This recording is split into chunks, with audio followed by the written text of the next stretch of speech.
So as you bring up business, a lot of business owners and managers, leaders, they really sort things into abundance versus scarcity. And that leads them into winners and losers labels. Yeah. You mentioned that in your book, A Mindful Body. Tell us a little bit more about that whole world of abundance versus scarcity and how that can actually get you into trouble if you're focusing on scarcity. So, it's interesting. When I started to write The Mindful Body, it started as a memoir.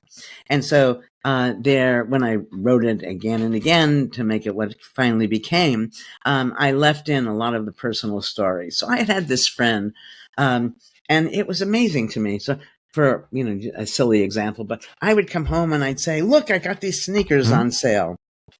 And she would react negatively. It took me years to figure out what was going on.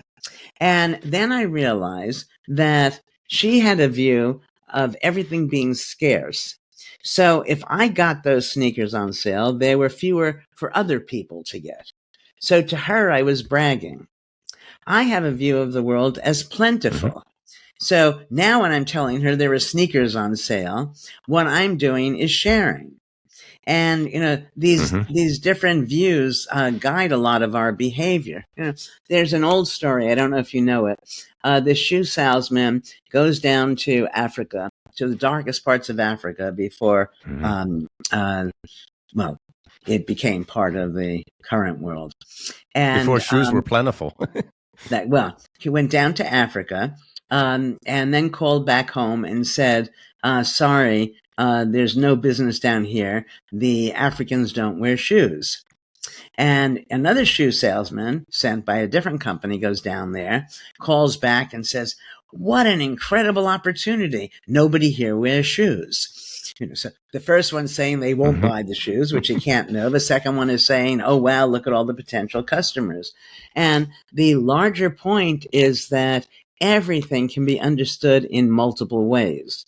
And when you're mindless, you're sort of stuck in a single-minded way. So the person with the view of scarcity, for example, is always focused on how to make sure they don't end up with nothing. When you feel abundance, then you're able to be out in the world, mindful, exploring, learning, and growing.